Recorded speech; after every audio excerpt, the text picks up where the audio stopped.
défi de ses 8 ans à la tête de l'État. Le coup fatal a été porté en mars dernier. Les législatives ont couronné les conservateurs modérés à la victoire des sièges du Parlement à 54% des voix face au parti du chef de l'État. Voilà Khalifa pour l'essentiel de l'actualité de ce lundi 18 juin. Merci Mme Fatou. Cap sur l'UCAD de l'université Cheikh Anta Diop de Dakar, examen du premier semestre. Les étudiants de la faculté des sciences juridiques et économiques et politiques ont rendu leur copie aujourd'hui. Les épreuves sont jugées abordables, plutôt accessibles, surtout avec le peu de temps dont ils ont disposé, et ce à cause de la série de grèves des professeurs cette année. Amina Sow Diafaraba. Faculté des sciences juridiques et politiques. L'heure est au test de connaissances. Ces étudiants en première année de droit se penchent sur l'épreuve d'histoire des institutions publiques. Cette matière ouvre le calendrier des examens de premier semestre dans cette faculté. On peut dire qu'on a fait tous les cours nécessaires puisque les grèves ne nous ont pas empêché de finir les programmes qu'on devait faire pour le premier semestre, Donc je ne pense pas que ça va peser très lourd. Les sujets ont été abordables, mais j'aurais bien aimé qu'on nous donne une dissertation. Après 4 heures de réflexion, certains affichent la confiance, d'autres par contre se soucient du calendrier des examens. On aurait préféré qu'on pousse les examens un peu jusqu'au mois de juillet ou septembre peut-être. L'université Cheikh Anta Diop ne donne pas les outils nécessaires, même si l'année est normale. À plus forte raison cette année, qui est tellement perturbée par les grèves, par la situation politique de notre pays. Les étudiants en première année de droit composent 8 matières pendant 2 semaines.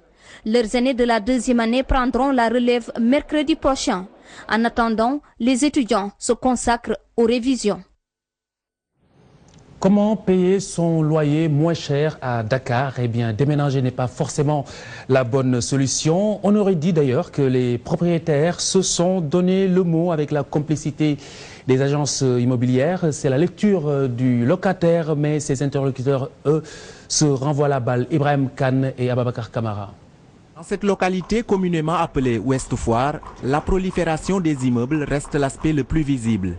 Un état de fait qui devrait en principe profiter aux locataires, mais aucune amélioration n'est notée à leur avis. La location à Dakar, c'est trop cher. C'est trop cher, ça c'est le mot d'ordre, c'est trop cher. Partout où tu pars à Dakar, c'est cher. C'est ça qu'on te dit ici à Dakar, quoi. On est trop fatigué.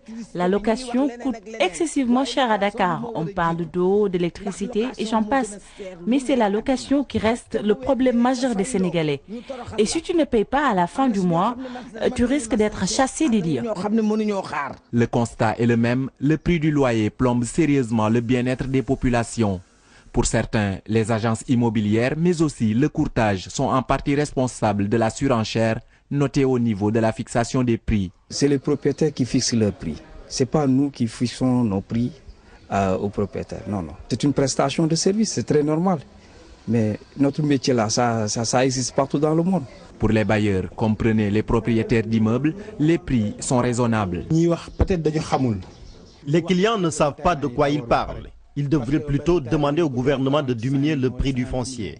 Tu t'imagines un terrain de 45 millions, voire 50 millions, si tu l'achètes et investis des centaines de millions de francs CFA et vouloir le louer à 200 000 ou 250 000, tu subiras des pertes. Raisonnable ou pas, quoi qu'il en soit, clients et propriétaires se renvoient la balle. Aujourd'hui, pour trouver solution à ce problème, un appel est lancé à l'endroit des futurs députés pour une réduction drastique du loyer au Sénégal. Merci. À présent, le sud du pays, avec environ 800 personnes victimes des mines antipersonnelles en Casamance. L'absence d'une cartographie claire ne facilite guère les opérations de déminage en cours. Pour l'heure, en tout cas, la liste des victimes s'allonge. Elles ont toutes les stigmates du moment dramatique, mais toutes ne se souviennent pas forcément de ces moments. Regardez ce reportage de Hamza Diallo et Fatima Ba. A priori, ce jeune homme qui enfourche sa moto Jakarta n'a aucun problème de mobilité. Pourtant, Sarani, 24 ans, traîne un terrible handicap. Il est l'une des 800 victimes de mines en Casamance. Il se souvient encore de son drame comme si c'était hier. Cela m'est arrivé en 98, lorsque je faisais le CM2. Et donc, on avait appris jusqu'à midi. Parce que d'habitude, on n'étudiait pas les samedis, mais le maître nous a proposé de venir faire cours les samedis pour pouvoir aller plus loin sur le programme. Donc après avoir appris jusqu'à midi, nous étions partis rendre le tableau parce que l'école n'était pas construite. L'école en fait était construite avec les crantés. Donc au retour, je suis passé au niveau de la cour de l'école où il y avait une piste serrée sur laquelle j'avais couru et je suis tombé sur la mine. Et par la suite, on m'a évacué à l'hôpital, où on m'a anesthésié. Après, par la suite, lorsque je suis réveillé, je me suis vu qu'on m'a amputé. Contrairement à Sarani, Khadi, elle, ne s'en souvient pas du tout, car elle n'avait encore que 3 ans. Quand je marche, ça fait mal. Ça me dérange, mais je comprends que c'est Dieu qui l'a fait.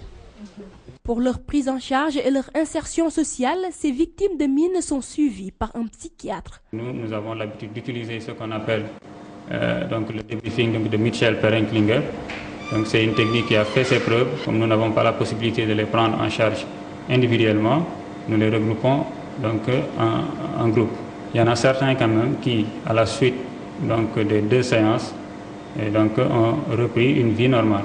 Mais quand même, il y en a d'autres qui continuent à vivre donc les mêmes souffrances. Les mines continuent de faire des dégâts en Casamance. L'État du Sénégal et ses partenaires ont engagé des efforts et des moyens importants pour régler ce problème et pour un retour définitif de la paix en Casamance.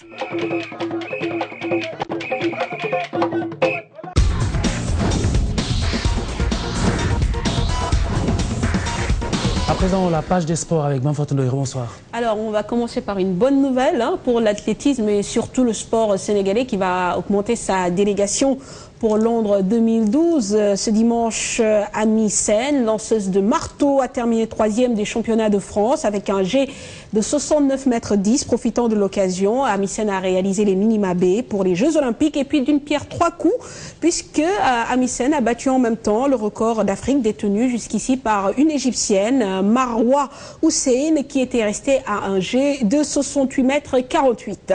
On parle de football avec cette performance historique des Lions. Le Sénégal qui va jouer sa première CAN au mois de novembre prochain. Alors pour une participation honorable, le sélectionneur des Lions en appelle aux autorités. Le secret de la réussite sera une bonne préparation, mais aussi une prospection en Europe pour repérer les professionnels. Bassouare Diaby qui livre les clés de la réussite au micro de Cheikh Sadibou Diarra. Ce qu'on attend, c'est qu'on soit mis dans des conditions meilleures que ça, qu'on prépare bien cette équipe pour aller représenter le Sénégal, parce que c'est un autre football qu'on va trouver en place. C'est un football beaucoup plus organisé, notamment le Ghana, le Nigeria, l'Afrique du Sud, le Cameroun, la Guinée équatoriale, qui ont vraiment une expérience à tous les domaines de ce football. Bon, on va pour apprendre. Je dis qu'on va pour apprendre. Ce qu'on attend, c'est qu'on soit mis dans des conditions pour au moins préparer cette équipe pour aller représenter le Sénégal dignement pour une première fois. Et puis on parle toujours football et le démarrage des playoffs ce week-end. Les jeunes de Diambar et les joueurs du Casa ont répondu présent au rendez-vous. Ainsi, Diambar s'est imposé devant l'US Ouakam 1-0. But marqué à la 30e minute par Keita. Et puis au Casa, et le Casa qui n'a pas manqué son démarrage. Les Ziguinchorois ont battu Niar Italie 2-0. Un résultat logique selon Demba Ramatangay, le coach du Casa, que nous écoutons au micro de Cheikh Sadibou Diarra. Un objectif, certes. Mais aujourd'hui, ce qui a été déterminant, c'est le coefficient technique de l'équipe. Il fallait garder le ballon, le faire tourner, faire courir l'adversaire. Et les petites distances que les adversaires font, ce sont des kilomètres et des miles. Et finalement, quand ces équipes vont à la mi-temps pour revenir, les équipes vont revenir, les adversaires vont venir avec des jambes en coton. Et finalement, même quand ils récupèrent le ballon, ils ne pourront pas faire de bons centres. Devant les buts, ils ne pourront pas tirer bien. Et c'est ça, il fallait les faire courir. Il fallait les faire courir derrière le ballon. C'était ça le secret. J'ai peur d'un seul adversaire qui prend le ballon de sa base, traverse le milieu de terrain, écarter ma défense et marquer un but. Je dis, quand je le rencontrerai, il pourra le refaire. Mais c'est une défense individuelle, je rectifie et ça ne passe pas. Faites les statistiques.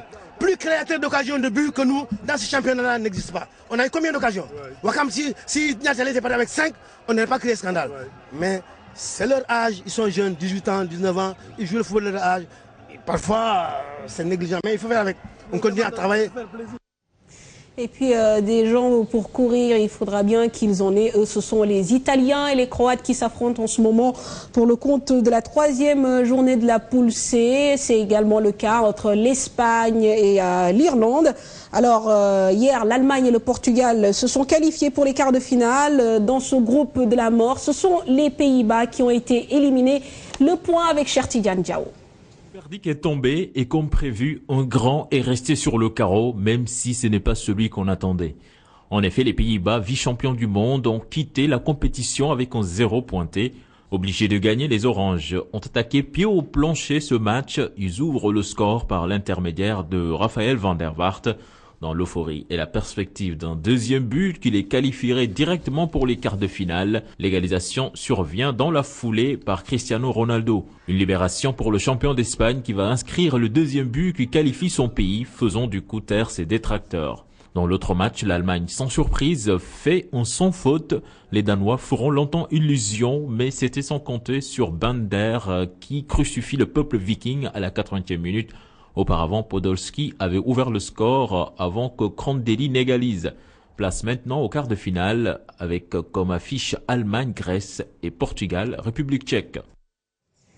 Et puis Didier Drogba qui pense déjà à sa retraite annoncée en effet au Shanghai chinois et donc il est libre de tout contrat, on le sait depuis son départ de Chelsea. L'attaquant international ivoirien s'est vu proposer un pont d'or par le club chinois.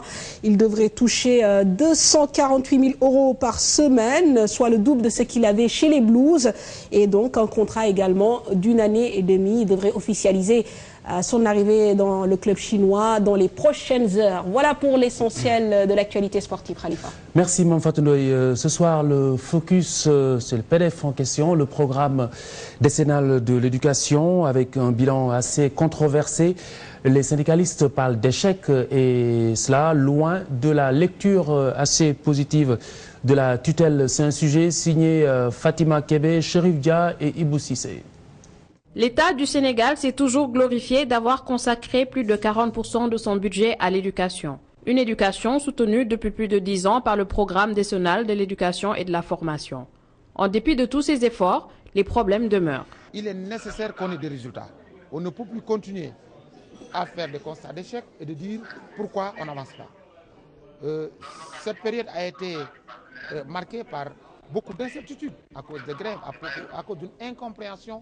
Les moyens sont très insuffisants en dépit du fait qu'on dise qu'il y a 40, 29 ou 40% du budget de fonctionnement. Le paramètre le plus fiable pour voir l'effort d'un gouvernement, c'est la part de l'éducation au niveau du PIB. Or, cette part-là, dans les pays où la scolarisation universelle a été atteinte, est de 6% au moins. Au Sénégal, on n'est pas encore là. Pour les syndicalistes, il n'y a aucun doute. Ces faiblesses notées sont la preuve que le PDF a failli à sa mission. Le PDF développe un programme avec des finalités, des énoncés, disons, tout à fait théoriques, alors qu'en vérité, le fond de la question, dans le système éducatif, c'est d'abord les salaires. Or, le PDF n'a aucune prise sur les salaires. Les dirigeants du PDF auront beau faire, évidemment, ils risquent d'échouer simplement parce que les leviers essentiels qui doivent justement permettre au système de bien fonctionner, ils n'ont aucune prise sur ces leviers-là. Le ministre de l'Éducation nationale ne veut pas entendre parler d'échec du PDF, même s'il reconnaît des faiblesses. Parce que nous avons dit des résultats positifs. Mais quand on fait un bilan, il faut plus s'appesantir sur les échecs. Mais nous savons que l'école sénégalaise, depuis 10 ans, a connu des avancées formidables. Et nous avançons allègrement vers les objectifs du millénaire. Mais il est important de faire un effort. Il faut dire que si on avait fait de l'école une véritable priorité, on n'aurait pas, dans ce pays-là, mis autant d'argent dans des activités totalement inutiles. Par exemple, l'année dernière, au moment où on peinait à payer les vacataires et les contractuels, on mettait des milliards dans le FESMAN. Pendant 2 jours, les acteurs de l'école sénégalaise vont tirer le bilan du PDF à l'occasion de sa 11e revue annuelle. Il y a certes des acquis, mais beaucoup reste à faire pour l'atteinte d'une éducation de qualité dans un climat social apaisé. Le directeur de la formation et de la communication du ministère de l'Éducation est avec nous ce soir. Abdoulaye Diatta, bonsoir. Bonsoir. Alors nous parlons du programme décennal de l'éducation ce soir et nous allons tout de même revenir sur le cœur de ce programme. Merci beaucoup. Mais permettez-moi d'abord de présenter mes condoléances à toute la rédaction, à l'ensemble de la famille de la presse sénégalaise, du décès survenu à Nairobi de votre confrère Chérif El Walid Sey. Et prier pour que la terre lui soit légère. Amen. Véritablement, vous apportez toute la compréhension, en tout cas du ministère de l'Éducation. Cela étant dit, effectivement, vous venez de me poser là une question qui mobilise aujourd'hui toute la communauté éducative du Sénégal. Que ce soit le gouvernement, les syndicats, les parents d'élèves, les partenaires techniques, les collectivités locales, les ONG, je veux dire, bref, l'ensemble en tout cas de la population sénégalaise est aujourd'hui braqué sur cet événement qui évalue les 10 années du PDF, j'allais dire 10 ans d'efforts collectifs pour un système éducatif performant. Effectivement, quand on fait un bilan, il y a forcément des actifs et des passifs. Le PDF, c'est 3 composantes. C'est l'accès, c'est la qualité, c'est la gestion. Du point de vue de l'accès, je pense que, qui est ce qu'on appelle la bataille des montagnes, le Sénégal a fait des pas extrêmement importants. Ils font qu'aujourd'hui, à travers le monde entier, je ne dis pas l'Afrique, mais à travers le monde entier, nous recevons effectivement des félicitations. Sur la qualité, il y a des pas qui ont été faits, mais il en reste d'autres parce que la qualité, comme disait l'autre, c'est la bataille des plaines. Je n'ai pas encore vu, en tout cas au monde, un pays qui a fini de gagner la bataille de la qualité. Et ensuite, il y a le volet gestion, qui aussi connaît beaucoup d'avancées, mais mérite d'être amélioré. Donc, nous sommes sur ces 3 axes. Le volet gestion qui implique l'argent. Et c'est peut-être pour cette raison-là, comme ils l'ont souligné dans le sujet, que justement c'est là où le bas blesse, justement à ce niveau-là. Oui, je veux dire, quand je parle de gestion, je ne parle pas que de l'argent. Je parle ça en fait partie aussi. Effectivement, il y a les ressources financières, il y a les ressources humaines, il y a les infrastructures. Donc, c'est l'ensemble des ressources mises à la disposition de l'éducation qu'on doit gérer, qu'on doit optimiser. Les enseignants qui nous parlent les syndicalistes enseignants qui nous parlent d'échecs, ils pointent notamment cet aspect financier en donnant par exemple l'exemple du FESMAN, tout cet argent investi dans cet événement pendant que l'école rame. Oui, je comprends parfaitement leurs préoccupations, mais je veux dire, si nous considérons 2000, le budget alloué à l'éducation était de 109 milliards. Aujourd'hui, en 2011, nous étions à 400 milliards. Donc je pense que en matière de financement, en matière de secteur prioritaire, je n'ai pas vu un secteur qui absorbe aujourd'hui au Sénégal plus de moyens que l'éducation. Donc vous ne serez pas aussi radical que les syndicalistes qui parlent d'échec? Je ne peux pas, parce qu'aujourd'hui, quand je considère l'accès à l'élémentaire, nous sommes passés de 68% en termes de TBS à 94,5%. Un engagement que le Sénégal avait pris en 1990 à Jomsien, de dire nous allons atteindre l'éducation pour tous en 2015. Le Sénégal fait partie des rares pays africains qui aujourd'hui caressent ce rêve, qui est presque réalisé. La parité, elle était totalement inversée. C'est les garçons qui étaient les plus nombreux à l'école. Alors le PDF, le programme décennal de l'éducation, brasse beaucoup d'argent. Cet argent-là vient bien de quelque part. Est-ce que c'est justement, est-ce que ce n'est pas à cet endroit-là que se situent les contraintes, ou en tout cas ce qui vous a amené aujourd'hui à faire penser qu'il y a échec? Non, en réalité, moi je ne peux pas parler d'échec. Je dis actif-passif. Je dis sur la qualité, nous avons encore des pas à faire. Par exemple, sur la formation des enseignants. Qu'est-ce qui n'a pas marché, justement? Sur la formation des enseignants. Vous savez, quand on a un problème d'accès, on ne gère pas la qualité. Quand on dit les enfants sont dehors, ils n'ont pas de maître. Quand on dit les enfants sont dehors, mais il leur faut trouver un abri. Mais il y a des choses qu'on ne peut pas regarder en ce moment. Il y en a encore justement d'abris provisoires, vous passez le mot. Et je vais vous dire, d'énormes efforts sont faits pour la résolution de ces abris provisoires. Oui. D'énormes efforts. Rien qu'avant-hier, je pense que le Fonds mondial pour l'éducation a gratifié le système éducatif sénégalais à travers le ministre de 28 milliards de francs pour lutter contre ces abris provisoires. C'est le dispositif qu'on appelait le Fast Track Initiative. Donc, qui construit des salles de classe pour l'amélioration du paquet de services. Je me signale qu'il est l'heure, exactement comme on me l'a dit à l'oreillette. Merci beaucoup, monsieur Diatta, d'avoir été avec nous ce soir. Merci beaucoup. Mesdames, messieurs, merci de nous avoir suivis. Encore une fois, je vous rappelle cette triste nouvelle, c'est la disparition de notre doyen Chérif El Walid Sey, décédé à Nairobi où il était en mission. Dans les fondateurs également du groupe Sud Communication. Que Dieu l'accueille et que toutes nos condoléances. Bonsoir.